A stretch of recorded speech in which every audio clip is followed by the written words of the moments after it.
Welcome to Mostly Pottered at Night. Mostly, I am Salem, joined by my co-host Graveyard. Hello. This is episode 166. That's 166 of our weekly All Things Horror podcast. We end the spooky season with a Halloween trip through the remainder of the Night of the Demons franchise. Battling through all the horny teenagers. Sometimes the bit of story trying to poke through. Sometimes there's nothing at all. And sometimes the franchises get put out to pasture. Join us to see if these sequels are worth returning to Hull House. Well, mostly Return to Hull House. Well, 2 out of the 3. That's all that matters. Exactly. So it's Night of the Demons 2, Night of the Demons 3, and then the 2010 remake of Night of the Demons. We already did the original one, I don't know when, a while ago.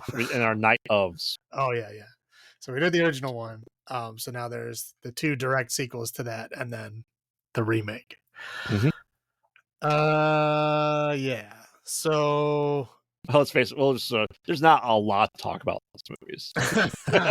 there's really not. I mean, they're kind of similar. Anyway, so it kind of starts off with, of course, horny teenagers. Like, god damn, like a lot. It's just non-stop horny teenagers. Anyway, so we get introduced to all the characters. They don't really matter. There's of course like the nerdy girl. There's like the no nonsense like punk girl that has got like the bad boyfriends. It seems like there's more than one with her transatlantic accent. Yeah. So anyway, so they invite a bunch of people to a Halloween party at Hull House, which is the same house that the first movie took place in. And so they go to Hull House, and the kind of punkish girl and the 2 bad boys trick them into thinking there's a prank that they're going to sacrifice. Well, at first they were going to sacrifice a cat, which disappears and then disappears from the film. It never comes back. Mm-hmm. But then they like grab one of the people and then like stab. Well, they're going to stab the girl, but she like gets away. So then they stab the guy, and they kind of cut away for a while. But then they come back and they're like, "Oh, haha, it was a big prank." Super funny. Well, I mean, and the girl they're going to sacrifice was Angela's sister. Right. The first Mouse, yeah. Angela's sister, Mouse. Yep. I mean, and this movie takes place, what, like 6 years later? 6 years, yeah. So she would have been, what, like 10 years old? Yep. I mean, obviously they're older than that. I'm just saying, like, I think they want them to be teenagers in this. Oh, they do, because they even make a mention that they still have, in the next one, they said that they still have over a year left of school. And this is like a Catholic school that they all attend to, so they're teenagers. So probably 17. Right. If at best. Yeah. So anyway, so they all like go to this party. There's a couple like weird little things that happen, like the kind of the start of Night of the Demons, but nobody really bites. And so they leave Hull House and they end up going to this big Halloween party at their school. And it's a Catholic school, so there's a priest and a nun. That's the only staff of the entire school, apparently. And not to have multiple buildings on their campus and dorm, there's just 2 people in charge, which is correct. Yeah, there's like the main priest and then 1 nun, and like they literally do all the teaching. And like the boys are a class of like 10, and the girls are a class of like 10, and then there's like I don't know 100 people at the party. So yeah. I don't know how that math works, but whatever. So they go back to the party, and the one girl like brought lipstick with her that she had found in Hull House. And of course, this lipstick somehow carries the spirit of Angela and the demons. And so she brings it home. She goes to use the lipstick. The lipstick turns into like a worm, and I guess for lack of a better term, sexually assaults her. And then she becomes one of the demons. So Angela, I guess just teleports there. I don't know. She just shows up. Okay, so that lipstick is the lipstick that Linnea Quigley just pushed through her nipple in the first one.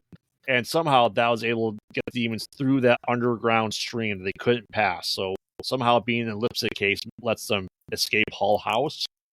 Sure. It's not explained. No. in any way. It's just they're like, oh, you took something from the house, that's evil. I mean, that's literally the like amount of explanation that we get. Yes. So yeah, so then all the kids are like partying to like terrible music.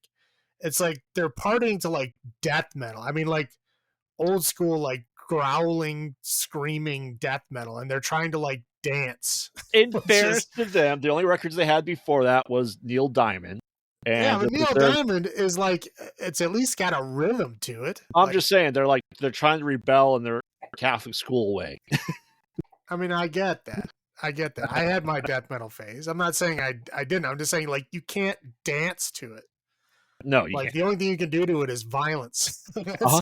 That's it. That's the only thing you're allowed to do when you're listening to death metal is brooding or violence. Mm-hmm. So anyway, so they have this big party, and of course, you know, demons kind of break out, and then eventually just like attack all the kids at the party, and of course, everybody that they attack becomes demons. So there's just like super demons everywhere.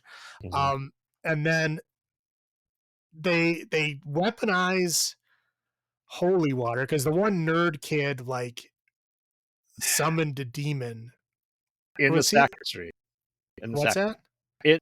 in the holiest place of the entire church, he was able to summon a demon. We'll get to that point, but yeah. Right.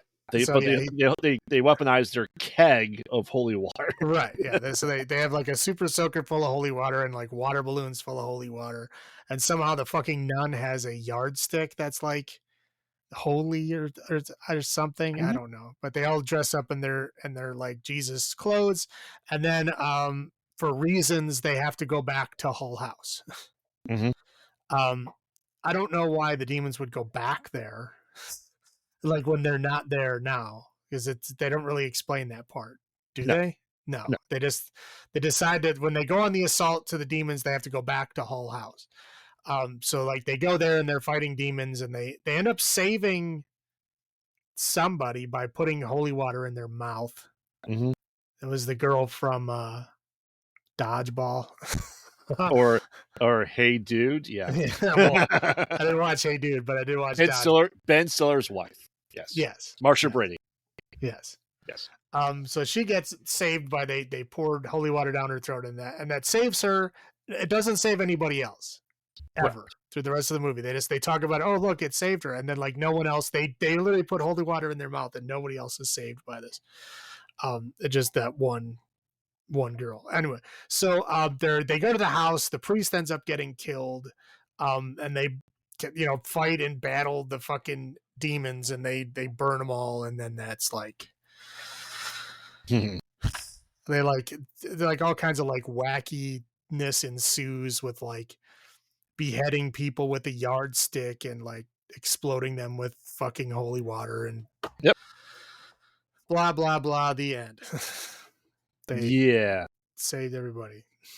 Yeah. I know this is your first time seeing it. Yes, yes, it is. And My first time I to know see you like all the of these. first I one. haven't seen any of these. I know you like the first Night of the Demons. I do. The first Night of the Demons is like it's cheesy, but it has a lot of interesting stuff. I rewatched it before the sequels to be able to tell, to have it close by as to like what the differences are and like what's good and what's bad. Mhm. So I did rewatch Night of the Demons before I watched these. I'm kind of glad I did.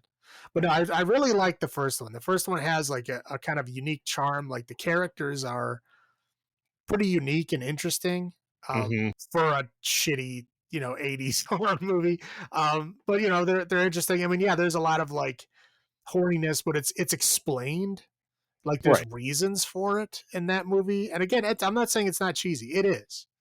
A lot of cheesy, goofy shit happens, but it's like by the time we get to the cheesy, goofy shit, it's like it's kind of expected. It's like demons doing demon shit. Right. And I really feel like these sequels, at least 2 and 3, did not quite get the memo of what the spirit of the movie is supposed to be. Oh, they lose their punk Right, for sure.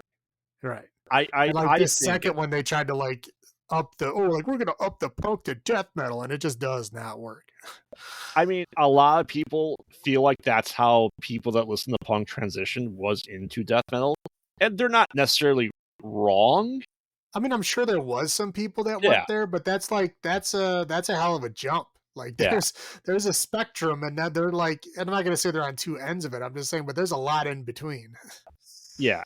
Well, I think the second and third one are very 90s, like hard 90s, you Yeah, know. yeah. And it's I really enjoyed the first Night of the Demons. Um, and the second one's okay ish. It's almost like I was watching something. It's almost like the Return of the Living Dead 2. The first Return of the Living Dead was pretty good. Second one was like a soulless company cash grab, and that's what this one feels like. Like, hey, we need a new movie. What can we revive from the 80s? It's now like basically all slashers are dead. Oh man, remember Night of the Demons? We should do a sequel to that. Okay. Badly. Badly. But Yeah. I mean, they got Angela to come back. Yeah. Oh yeah. She comes back for 2 and 3. Yes. But yeah, it just feels off. You know what I mean? Yes. Especially when you watch them in quick succession.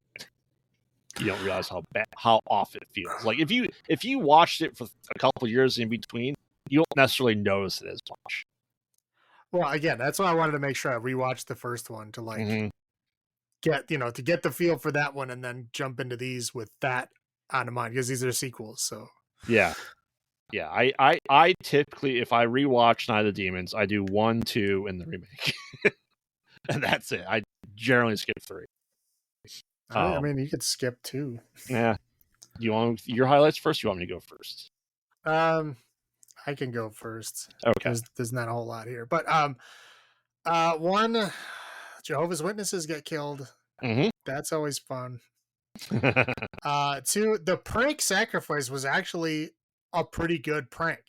Yes. Like they were all on board. They did a really good job of like, kind of like being dicks to people, and like, kind of like putting them on edge and stuff. Mm-hmm. Like they did an excellent job with that prank. I will say that. I mean, that ends like what, a third of the way through the movie. I mean, it doesn't do a lot for the story, but it was a good solid prank that they did well. Mm-hmm. And then I have to say it was fucking hilarious watching the kids try to dance to death metal. I'm sure they were dancing to something else. It's because yeah. They're almost all the Crispin Glover dances from right, Friday it's the just 13th. like you can't dance to it. Like, I mean, yeah, there's a rhythm, but the rhythm is so fast. What do you? I mean, again, if it's not like violence, I don't know. I don't know what you're going to be doing.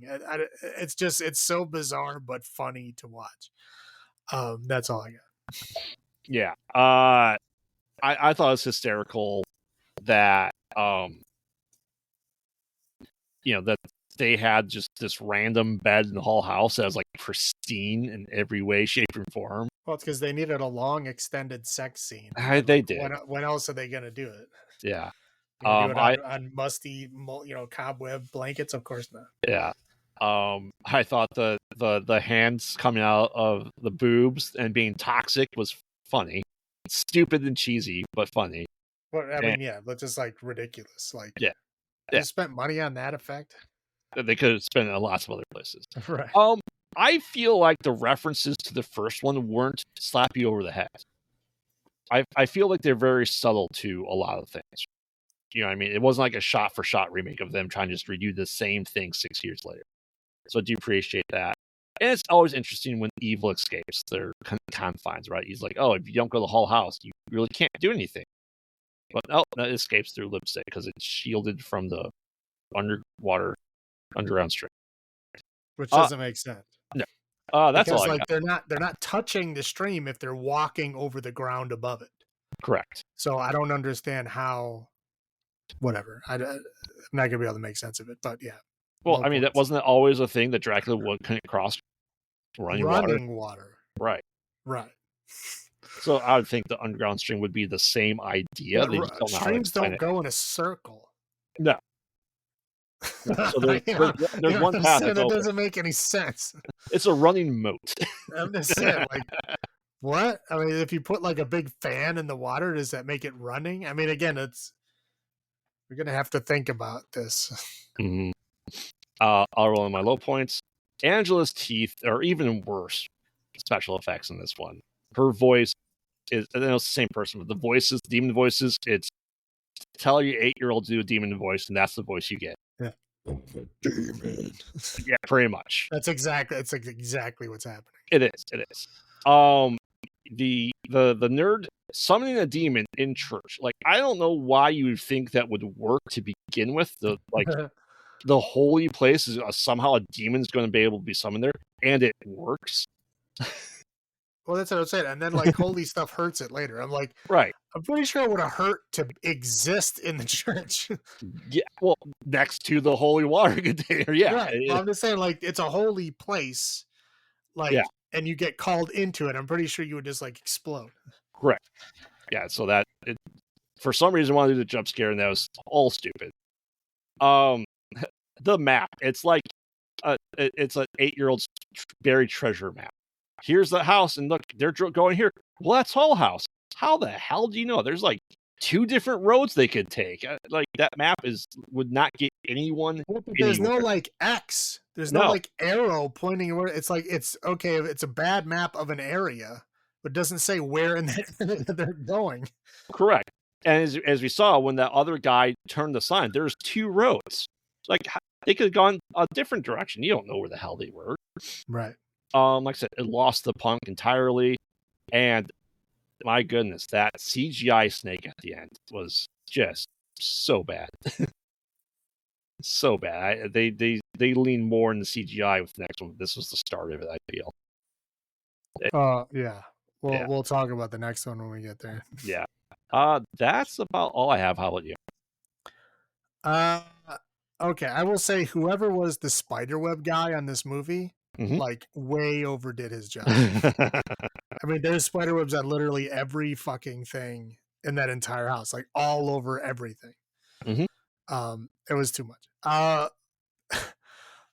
This is what happens when you put kids in Catholic school, right? They get like so overstimulated that they just want to bone like everything in sight. So if you don't want horny kids, don't send them to Catholic school. Again, I've known girls from Catholic school, and they're by far the horniest girls I ever knew. So, yeah. Well, and during that time, I'm sure when they get older, they calm down. But yeah, when they go like, "Oh, look, it's Hull House," and they look at the house, it is like a low-res still frame of the house. Like, there's no movement, there's nothing. It's just like you can barely tell what it is. It's like they're looking through a potato. It is. Wow, it is bad. Like I literally laughed out loud. It was so stupid looking. There's a guy wearing a Halloween costume of Mexican. There's literally just like, you know, a white dude wearing a bandana and like buttoning the top button of his flannel shirt, and that's his entire costume. Like it's cultural appropriation, friend. Don't do that. I guess it's 1994. I guess it's okay. I thought the lipstick sexual assault was unnecessary. I think you could have like done just about any other thing to like get the demons to infect you. Yeah, like a kiss, like they do in every other one. I don't. Okay. Okay. So the best part of the first movie was Angela's dance to Bauhaus's Stigmata Mortar, right? And fun fact, she choreographed the dance herself. Oh, I'm sure she did because it's great. It's perfect. But anyway, this one is like a really terrible downgrade to where she like flails around to a death metal song for like maybe a whole 15 seconds. And that's it. It's done. She also choreographed that one. Oh. She choreographed all the dances and the ones well, the second one is like you could tell she was out of practice. Yeah. The first one was great. So this second one sucked. And then just like, holy crap, dude, that end battle was so fucking cheesy. Like it pop up like, oh, let me give you some head, and then like cuts his head off. Like, holy Christ, this is terrible. And the whole, I mean, just the Jesus fight in general was just dumb as fuck. It was a very cheesy shit ending to a very shitty movie. It just upset me. I didn't like it. That's all I got. All right. What are our olives this week?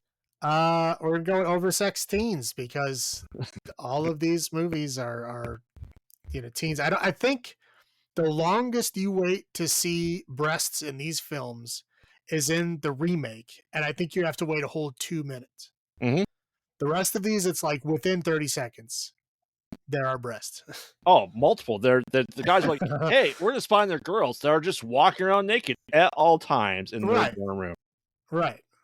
And they're pretty much, the guys are pretty much just naked as well. Right. And I was all like, I'm watching. sitting there thinking, I'm like, do women go over to other women's houses and just like change their underwear in front of other women? Like, is that a I'm pretty That's what sure that's not a thing. Like, that doesn't happen. that's what movies make us believe. I know they want you to believe that, but like that's not a thing. Mm-hmm. Like do I stand around in my underwear with other dudes in their underwear looking at naked women through binoculars? Like, No. no. What the fuck? That's a personal moment. Yeah. But yeah, it's I don't know. Some people when they try to like imagine teenagers, Mm-hmm. they're always like in their underwear and they're always doing sexy stuff. I don't understand why, but some people are just that's every time teens are involved, that's what they do. Oh, we'll get into that in the next movie too, because she literally just gets naked. I'm gonna take a shower as like strip naked and stand in front of your mirror. Right. But I was saying, she like, oh, you scared me. And like, she's just like naked. Yep. Like, oh, come on in, let's hang out. Like, put on a Yeah. shirt. What the fuck are you doing? Yep. It's weird. Anyway. Yeah. So yeah. So you what? You want me to go? I just looked up what we gave the first Night of the Demons. I gave it an 8. You gave it 6.5. That helps our references. Uh-huh. So, why don't you go first? Night of the Demons 2, 1994. 2. Oh man, I can't wait to see what the next one's gonna be from you. Yeah, this is definitely a huge drop in quality of what was a fantastic first movie, especially for it being a late 80s movie. I will go down to 5 over 16 out of 10. Yeah, it's just they try to do something different and they try to make it as 90s as possible, and it just failed a lot. So, all right, so I will take us through Night of the Demons 3. There's, I would say, even less that happens in this movie than the second one. We get our group of people, like we said, there's a girl that brothers are all bursting down her while she's naked, and not there just to scare her. Then her friend comes over, she's like, hey, I'm gonna get naked too, and stand in front of the mirror. Cool. Now I'm in the shower. I'm like, what?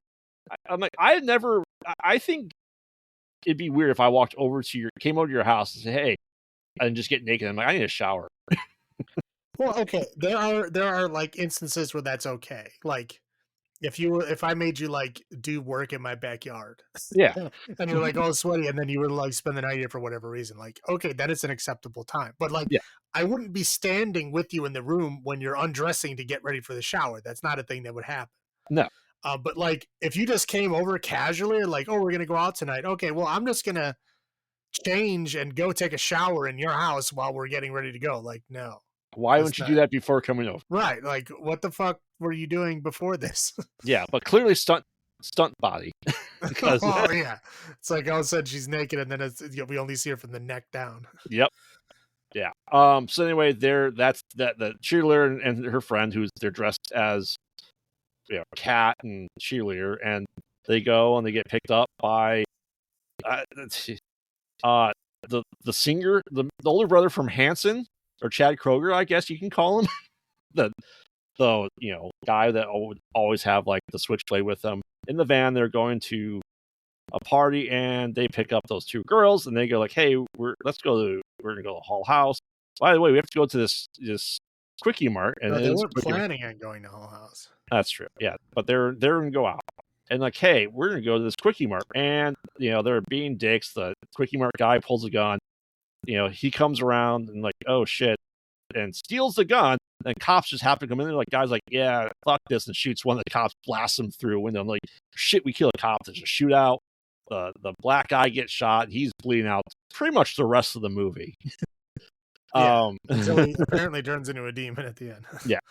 And they're like, oh shit, we're on the run now. And they're like, we're all in this together. and then like, oh, the cops shot the gas tanks. Like, oh, we gotta go to this house, and look, we're at Hull House, and Angela's there, and I'd say in her human form, the longest of any movie that she's in. Yeah. Again, I'll talk about that because it's a very bizarre beginning. Mm-hmm. Especially with her. It's we'll talk about it. But yeah, but you say it's just a cop that shows up at the beginning. It's like, oh, you can't live here. I'm the law. Blah blah. Then she turns in, but yeah, they eventually get to Hull House, and I don't know if this is just because the nerd kid, right, the guy that's driving this, wearing the devil's mask, and the first thing I saw him in was "Are You Afraid of the Dark?" before this movie, and all I can picture this movie as is a little bit R-rated "Are You Afraid of the Dark" episode because it's really stupidly cheesy.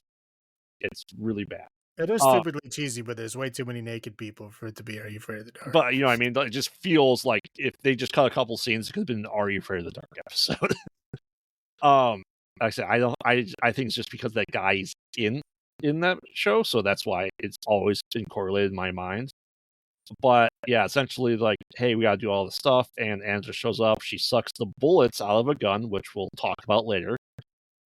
You know, it's because I don't know how you can suck bullets, you know, from the, you know. Well, she's also a supernatural being, I guess, but yeah, essentially, she kisses the nerd and sticks her tongue through his head, and he's dead.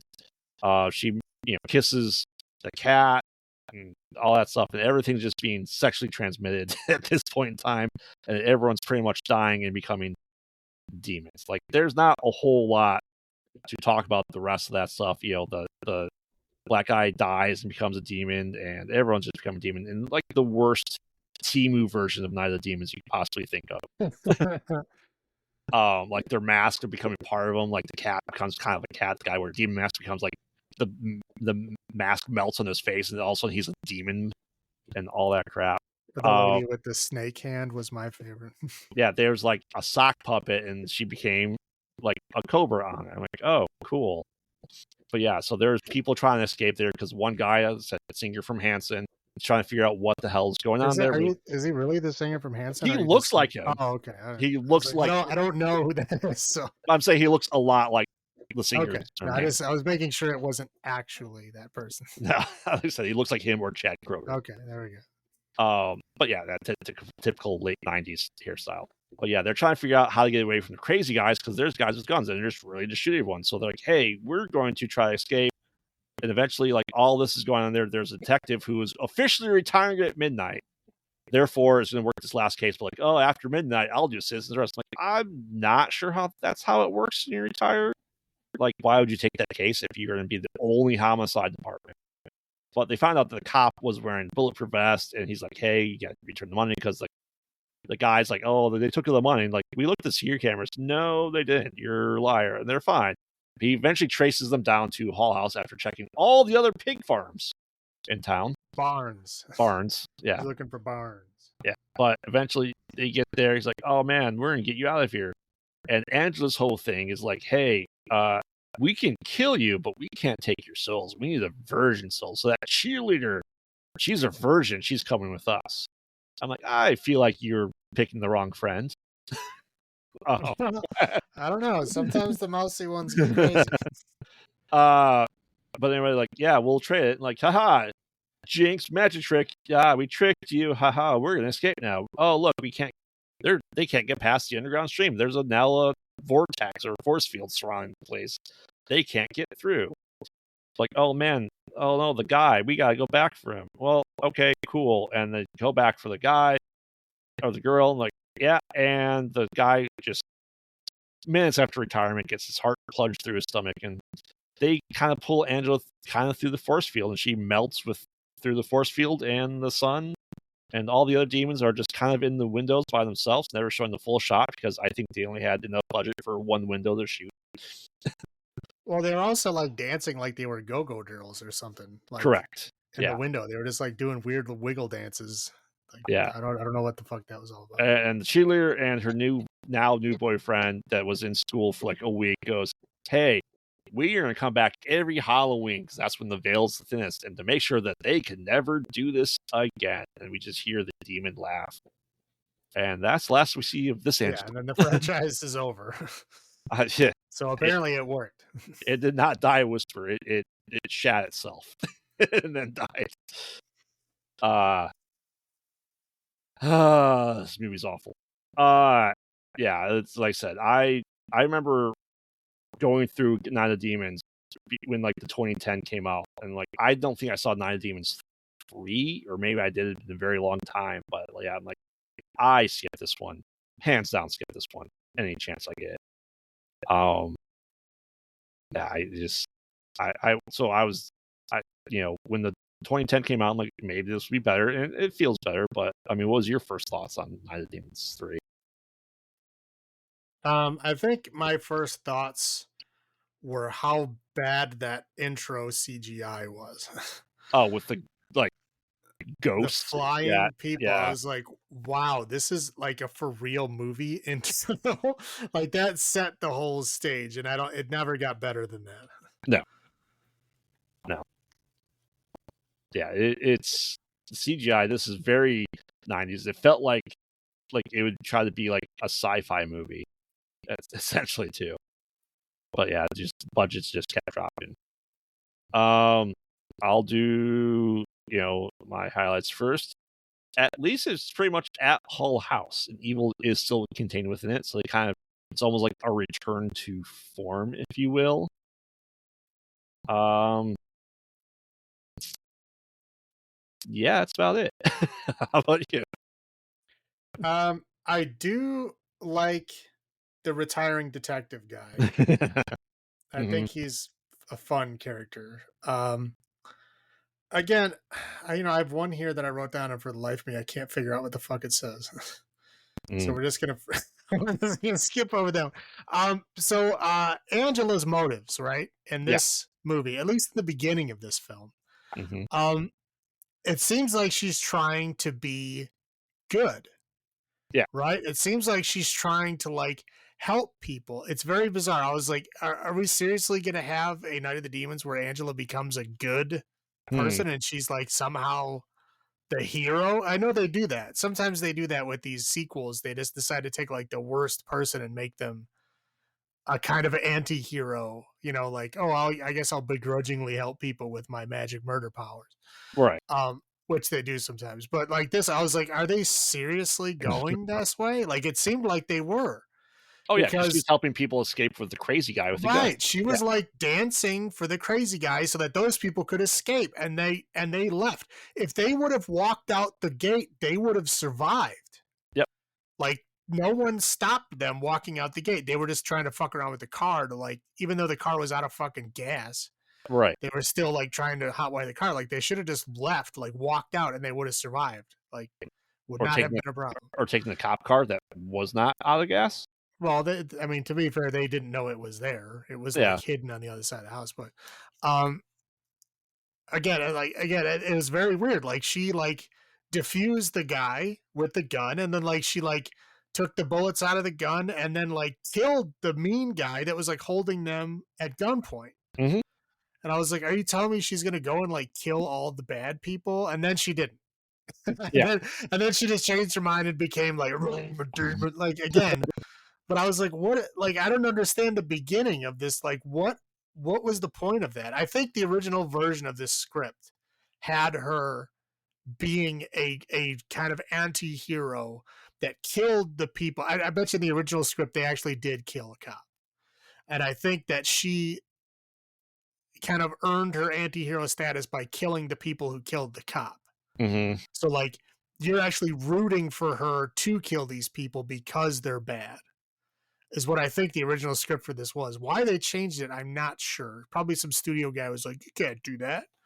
You can't Right. have a demon be a good person. And they probably changed it because it was 97. But um, still, it's still interesting enough in the beginning. I mean, they ruined it. It didn't even last halfway through the movie, and then it became stupid. But it was an interesting intro that I thought was going to go somewhere, and it did not. Hmm. Um, so yeah, so that's it for my hot points because Yeah. I can't understand what this other one says. So we're just gonna not worry about that one. We will be going to my low points here. Yep. Okay, so that CGI intro, man. Mm-hmm. Holy cats. That was wow. It's like, I mean, video games of the time period had better fucking cutscenes than that. It was like turd people flying through the air without any kind of wind resistance or even wiggles or ripples or anything. It was just they're just floating, pushing through the air. And then they were like clearly two-dimensional because you could see through them at certain points. Oh my god, it's you Mm-hmm. have to see it to believe it. It is so bad. Um, the fake sweat in this movie is ridiculous. Like I don't know if somebody's like got a bad sprayer and just kept spraying them over and over and over again, but there's people with like full on like water just dripping down their face. Like I understand you're trying to make them like look like they're sweating, but they look like they just went swimming. That's different. Now, Angela has another dance in this film. I don't know what she's dancing to. It sounds like chanting, like Mm-hmm. tribal chanting. And then there's beats in the song, but it's after she dances. So it's not the beat isn't there, but while she's dancing, it shows up like after she's done. It's very bizarre, and I don't even know how to do it. But her dance is even worse, I think, in this one than it was in the second one. It Yes. was not good. Mm-hmm. I think you talked about before the face transforms and how bad they are. That snake hand, it is so bad. It's like Mm-hmm. literally like what are they, the Animorphs, you know, from those book covers of like the shitty like Yeah. kid turning into a lobster, whatever the fuck it is. Like Yeah. it looked that bad. It was very very bad. Now the demon explosion, I use that, in quotes, explosion. It was just like they walked through like a ripple of Stargate, right? Yep. And then like the demon tries to go through and it's just like fireworks and he explodes. Yeah. He explodes into nothingness. And then in the next scene, he's just standing there. Yep. I was like, he exploded. Like, he's dead. But no, he just came back. I was like, oh, okay, I guess they could just run into that as many times as they want. Mhm. Whatever. The guns in this film have unlimited ammo. Yes. Um, they have shotguns and revolvers that just shoot. I don't know. I mean, I stopped counting, but they were like, I believe the revolver was up to 20, and I think the shotgun was up to like 25. Oh yeah. Um, I finally remembered what my other high point was. Oh, what's that? The cop shooting in the intro. The reasons for them getting there, I thought was interesting, right? Especially since like they shot a cop and they thought they killed the cop, but the cop didn't really die. But they don't know that until the end. Right. But anyway, that whole intro of like the cop shooting one of them and then them shooting the cop and then that's how they get to the house. It was an interesting intro, I thought. Okay. But yeah, but again, like I talked about, I think the original script of this was probably more fun. I was reading a little bit. They're like, oh, it's just to see if there's troubles with the script. There was troubles with the script, Yeah, and the guy who created these, he goes, this was the best one of the three, but they cut all the scenes that made it good. right. I want to say that in the original script, that was probably they might have cut it because it was bad writing or whatever. I'm not saying that. I'm just saying I think the original script of this was her trying to be the anti-hero, Mm-hmm. killing off the people who killed the cop and helping their hostages get out of the house. Yeah, I and that's think why that she was was the original script. Yeah, and that's why she was human for so long. correct. Yeah, that makes sense. I can see that. That's what I think. I mean, about halfway through, they just gave up and just, she was her normal demon self. But in the beginning there, I really felt like she was trying to like redeem herself or something. I don't know. Yeah, Anyway, it's all I got. yeah. As you said, just atrocious bad CGI. As you said, they set the tone with this entire movie by the intro. That's just embarrassing. Once again, voices are still bad. It's cheesy as hell.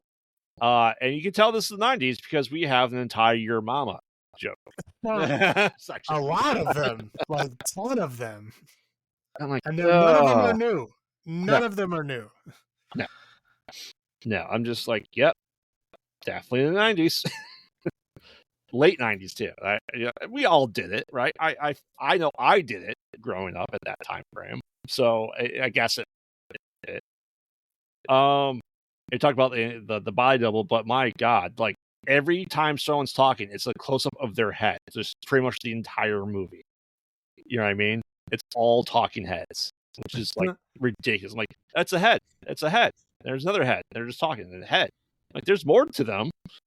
Like I don't know why it was done that way. Like I said, I feel like they only had one window for them to be go demons Well, at. when the guy and the girl were like making out for like 30 minutes, Yeah. standing up in the stairwell, like Mhm. showed their whole body. Yeah.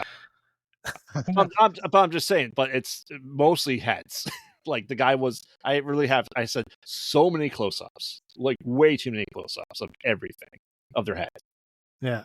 So, yeah, this movie is really bad. That's all I got. I will go first for a number of over 16s out of 10. This is dropping down to like a 1 for me. It's I cannot stand this movie. How about you? Um, yeah, I dislike it about as much as I dislike the other one. But this one, I don't know. There was a lot of potential to do something interesting, and they just failed. Mm-hmm. But I'll do 1.5. 1.5. All right. Cool. All right. So now we're doing the remake that came out in 2010.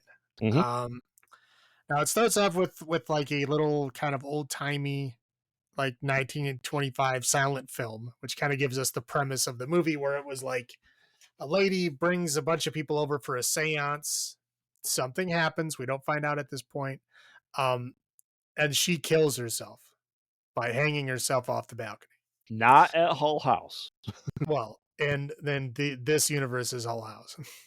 Oh, but So she kills herself, and then all the people in the house were never found. So mm-hmm. they assume that they're all dead, blah, blah. So anyway, that's the reputation that this house has. This universe's Angela um, basically makes a huge party at this house. We get a bizarre scene of like Eddie Furlong like having to like talk to his drug provider to like, you got to sell more drugs. I don't know what the point of that scene was, but it's there. It's like, oh, okay. Yep. So that, I guess they give you the reason as to why like, you know, an older dude is like at the kids party, I guess. But then they made him like directly connected to one of the girls, like that he was like her boyfriend. It's like, what the fuck? It's a very confusing relationship. I don't know, like they must have like shoehorned Eddie Furlong in there. They were like probably fishing around to see who they could get.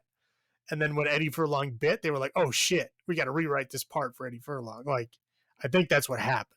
I don't think the character was Eddie Furlong. Anyway, so yeah, they have the big party. They all get there. There's like two girls that are both cats, and like a bunch of tools, and they just go to this party. Um, and it seems like a pretty cool Halloween party, right? They got like the lights and an open bar and like, you know, spooky music. Um, you know, just it seems like a really cool party. And there everybody's all having a good time. Eddie Furlong's dealing drugs. And then like the cops show up and shut the whole party down. Mm-hmm. Um, which is super fucking lame. So they all kind of get chased out. They come back in because they lost one of their friends who had like drank too much and passed out within like the 30 minutes that they were there. And then Eddie Furlong, you know, stuffed his drugs in the vent because the cops were there. So he's like, I gotta get my drugs back. Can I get in the basement? So anyway, so they all kind of like hang out and drink for a little while. And then they go in the basement to find Eddie's drugs, and they find a hidden room in the basement, but he finds his drugs in there. But they also find 6 dead bodies, Yep. like that had been there and rotting since like 1925. So they figured out what happened to the other 6 people. We get kind of a little background info is that, you know, the girl had a seance with all these other people. she hung herself because, supposedly they were demons, and she hung herself so that they couldn't complete their ritual. Right. And they know all that because the maid, which I'm like, wouldn't the maid have been a seventh? Yes. I was very confused about that. Anyway, so the maid retreated to her room and wrote out not only the description of what happened, but also all these spells and symbols along the walls to like protect her from the demons, which somebody just plastered over and didn't bother cleaning, apparently. Only on the walls. That's very important. Right. So like, anyway, so they're down there. One of the skeletons like bites, like, they stick in their finger in the mouth, and it bites the girl. So of course that's how the demons start. Because the girl got bit, and then they're like making out with each other and then having sex with each other, and it's like an STD that essentially just infects everybody, and so everybody becomes a demon. I think at the very end we basically get down to like Eddie Furlong, his like uncomfortably young girlfriend. Yeah. um, and then there's like a couple other ones, but they eventually die. So it kind of boils down to like they're fighting demons. They figure out that somehow rust hurts them. Okay. Rusted iron. Now, I'll say this point right now. They get anything that's rusty. And I'm telling them right now, iron's not the only thing that rusts. Well, I'm very confused as to how the logic of that works. Iron is pure, and the whole idea in lore is that iron hurts Fae, hurts Well, ghosts, stuff like that, I'm right? just saying, But they said, but oh, they're it's tainted, so therefore it's not pure anymore. Therefore, the unpure hurts the unpure. that doesn't it makes no fucking sense. They're talking Correct. like they literally say like, well, demons are like ancient beings, and then like iron is like an ancient thing. Yeah, What? Like, it's by not. that logic, everything is, because everything's made from something else. Like, what the fuck are you talking about? Yeah, they're like, whole thing. Well, and then rust on an ancient thing, it makes it, impure. So like impurity kills demons. Like, this is the weirdest logic I've ever heard of. Anyway, we'll talk about that later. So yeah, they're fighting. They have like a gun, but it doesn't really do anything. So they kind of, keep getting whittled down, and they keep getting attacked, and there's all kinds of like sexy demon stuff happening. Um, we do get an Angela dance scene that I think is pretty good. Yes. We'll talk about that later too. But so they, get all through that. They're in the room with all the symbols. They scrape everything off the walls, and they're like, "Oh, okay, we'll be fine. We just hang out in this room." And of course, the demons trick them, and they all come out of the room. And they all die except for the girl, who basically runs back up into the room and then goes all like Rambo and like takes a shotgun and like dumps a bunch of rusty nails in the barrel of the shotgun. And Um, nails are not iron. Yes. I mean, old timey nails might be, I guess. I don't know. Yeah. Maybe they were blacksmith nails. um, yeah. So anyway, she's like putting nails in shotgun shells. She's like got like, I don't know, a spring that she wrapped around her hand. I mean, there's all these like ridiculously stupid weapons. And then she basically just like fights all the zombies and then fights her way out. And then like she gets to the gate, and it's the next morning, and the demons are gone in the morning, because if they don't get 7 people, they didn't succeed. So they have to get 7 people in one night in order to like escape their bonds. So she like tricks them, and she like jumps off the balcony pretending to hang herself, Mm-hmm. but somehow she ties the rope around her waist and also her head. I don't know how that works. I don't think I would trust myself with nuts like that. But she does it, and then the demons are all like, "Oh no, she died. I guess we failed," and they just leave. And then she unties herself, and it goes, "Oh, demons ain't that smart, I guess." Yep. And then like walks out the gate, and that's it. That's the Mm-hmm. end of the movie. Mm-hmm. Um, yeah. So Your first thoughts? I I will say I enjoyed this one more than I enjoyed the other two. Oh, easily. Um, which is, I did not expect that. I expected this one to be probably the worst of the three, just Mhm. looking at them, but I was pleasantly surprised that this one was better. It's not good. It's not a good film, but it is better than I thought it was going to be.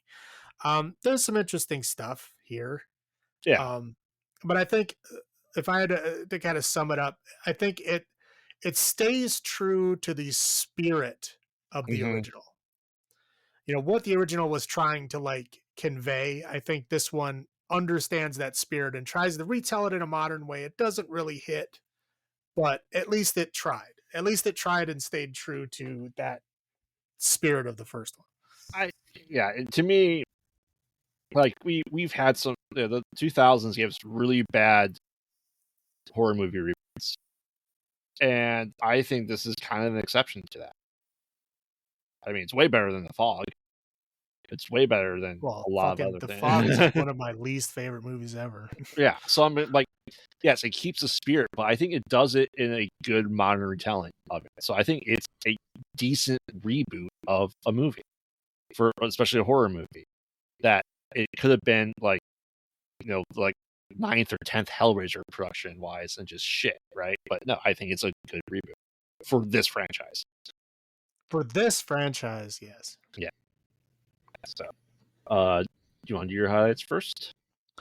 Sure. Okay. I did like the old timey like silent film intro. That Hmm. was fun. I mean, they literally had the little, text cards and everything. It was done well.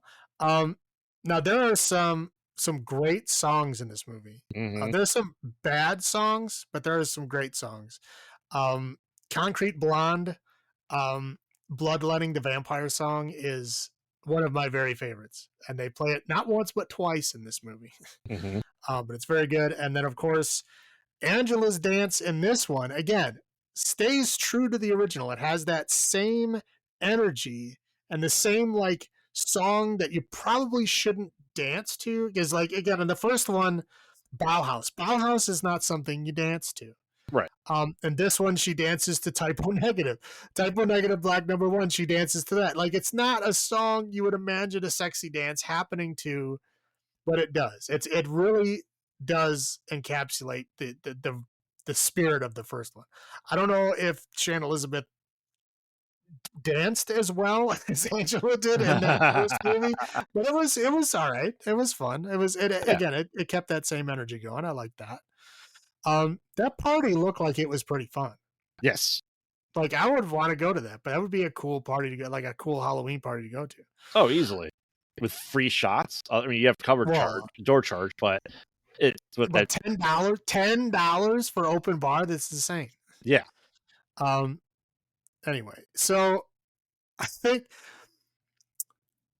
Shannon Elizabeth, Eddie Furlong, is this their rock bottom? Yes. I was like, this has got to be the rock bottom for both of these guys, and I am here for it Hmm. because they do a pretty good job. Eddie Furlong plays like this bored, like I'm probably going to die tomorrow, Yep. like older guy that really doesn't want to fucking be here and like is only really concerned about himself. He plays that role awesome. I don't know if that's just him. He wasn't really acting. I don't know, but I was trying to like envision that, and I think he nailed it. I don't know if that was acting or not, but Hmm. whatever. I thought it was great. And Shannon Elizabeth, I think, did a great job as Angela. It's like she really encapsulated the energy of the first one, right? Yeah. Obviously, the first one she tried to plan the party. She didn't plan that big of a party. This one she planned a hell of a party, right? Yep. But it's like the same energy. She wanted to be like the star of the Halloween show, and that was I think it stayed true to it. I think it was pretty fun. Hmm. Um, that's all I got for high points. Oh, for me, yeah, better production, especially over the last two, Well, yeah. for sure. As you said, I like it's just a straight remake. It tells a different story. It's the only person that's supposed to be the same is Angela. Everyone else is new. So like I said, it's not a shot for shot remake. I said they used good music again, which is fantastic. The Linnea Quigley cameo was great, because it's Well, her. that's on my other side. We'll talk about Oh, that. okay. Uh, Well, you want me to talk about it now? They made her bend over. I know.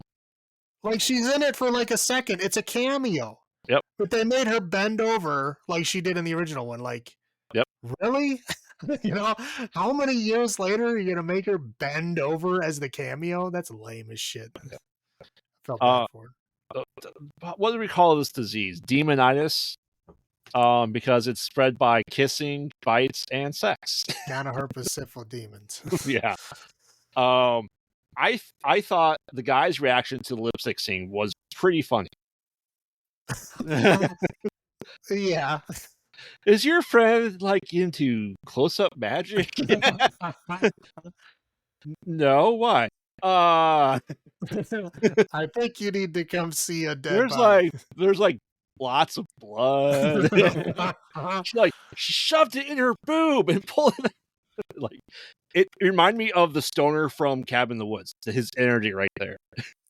The way he delivered that scene. I thought this was hilarious. Yeah. And something that this is gorier than they really have been. That it's the dark blood formula that's to be used, right? It's not the Savini anymore, it's the dark blood, like the Saw blood. Okay, so what is that house that plays the music that plays at the end? Like this is a House of New Orleans or something like that, right? House New Orleans. Yeah. That's Concrete Blonde. Okay. Did Rob Zombie sample that for This Is the House in House of Thousand Corpses? Because it sounds very familiar. Probably. Listen, I'm like, I was writing notes down. I was looking down, and all of a sudden I hear the song playing. I'm like, wait a minute, this is the House of the Thousand Corpses theme song by Rob Zombie. Like, I think he sampled it, and I just wrote that as a positive because like I'd never noticed that before because I was really paying attention to the music in this. I don't know, but because I know Concrete Blonde and I love this song, but I don't know about the Rob Zombie version. I would have to hear it again. Yeah, we'll talk about that afterwards. All right, I'll roll into my low points. Yes, it's not Hull House. I think it still should have been Hull House. Call it Hull House. Same thing could have happened there. Well, I mean, it's New Orleans. I think the name that they use for that house is like one of the spooky like houses in New Orleans. It is. Yeah. But I like that they said that this house is abandoned, but has full electricity and running water. I'm like, that's abandoned houses don't have that. Movies stop making that be a thing. She rented it. Yeah. And I'm pretty sure she did a lot of work to that place for that party because there is a lot of cool stuff in there. Mm-hmm. Like there's like literally like Christmas lights like covering entire rooms. Yeah. I mean, a lot of work was put into this. And again, she's like talks about it like it's her dream house. Yep. So I'm pretty sure she's had it for a while and she's been like fixing it up. And this was like her kind of housewarming party is what it felt like to me.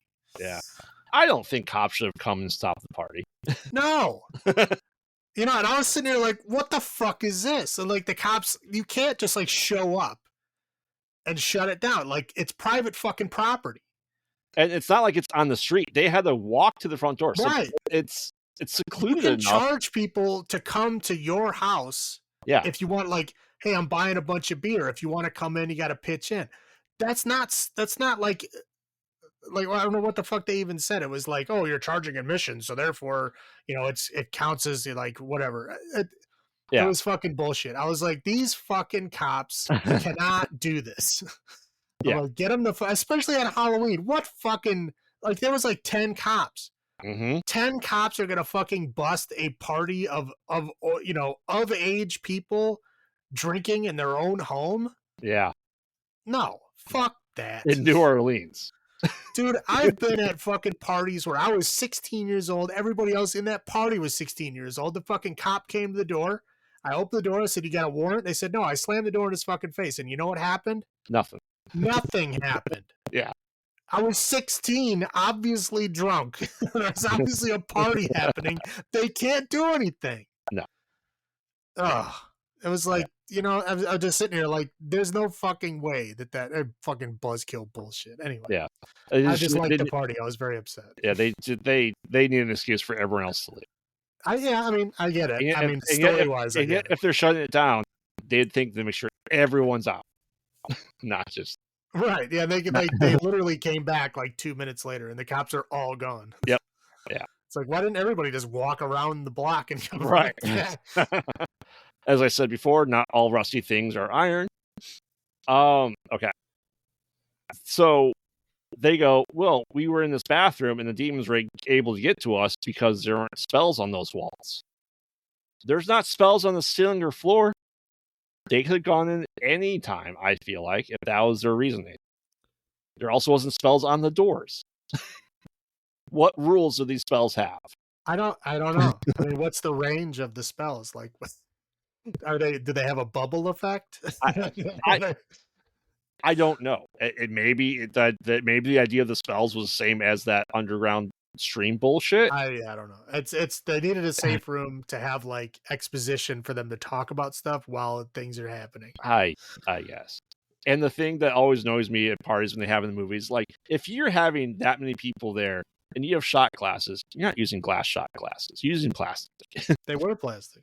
I thought they clinked together like glass. No, they clinked together the bottles of liquor. Okay. No, the shot glasses were plastic because I remember paying like cheap fuckers. It's plastic. Yeah. Well, it should be. No one's going to be washing all those glasses at the end of the night. Well, if it's a party that you're charging admission to and you don't know all these people personally, yeah, you don't use real stuff. It's like one, they're gonna break it, or two, they're gonna steal it. Yeah. And honestly, the demon designs were not good. No, yeah, they weren't. I mean, technically they're better than the originals, I guess, but like they had less style to them, I guess. They were like generic monster demons. Yeah. Yeah. And I'm not sure how Eddie turned into a demon because he didn't die. Okay, him and the other guy that turned right before him looked identical to each other. Yeah. I'm pretty sure they had like two versions of the same mask. We're like, oh shit, we forgot to make another mask. Oh, just give them the same mask. Yep. Like, because they had the same exact mask. Like the like their mouth was gone on the same side. Yep. Like, okay, you guys you ran out of variety here. Like I said, I don't know how Eddie changed. So didn't die. Didn't get kissed. Didn't get fucked. Right. So he should have survived. All right, that's what I have. How about you? Okay, we already talked about making poor Linnea quickly bend over. I was like, really? You couldn't just have her be somebody to give out candy. You got to make her bend over. That's mean. But again, yeah, cops can't shut down a private party. I was like, what? I was very upset. Okay, the wire work in this movie was horrible. Yes. I think there's only like one scene where they use it, but it is bad. Very bad. I think that lipstick scene was like very unnecessary. I agree that the scene directly after that of the guy like saying that was pretty amusing. Yeah. But like the lipstick scene itself was pretty unnecessary. Like Linnea Quigley in the original one, she did like this like spiral design. It was like kind of led up to what she did. Right. And this one, she just like right in. Like there's no like intro to this. It was just like, okay. And then she just like coughed it out of her vagina with blood attached to it. It's like, okay. I just like how the guy was kind of like, all right. He just left. He did like no comment, no nothing. He walked out of the room. Yep. That's probably what I would do too. Like, yeah, I'm not down with that. Fucking Eddie Furlong was driving me insane. At the end of the movie, he's holding a lantern. The lantern clearly has a handle on the top. And he's holding it by the side. Yep. He's holding it. I'm like, what are you doing? It has a handle. Pick up the handle. Like he's moving it around. The handle is clanking around. They just use the fucking handle. They probably need it for lighting, the low lighting there to have it on his face. But like he can hold it up a slightly higher by the handle. Like, God, it was annoying the shit out of me because I have that same lantern. And it's not hard to grab the handle.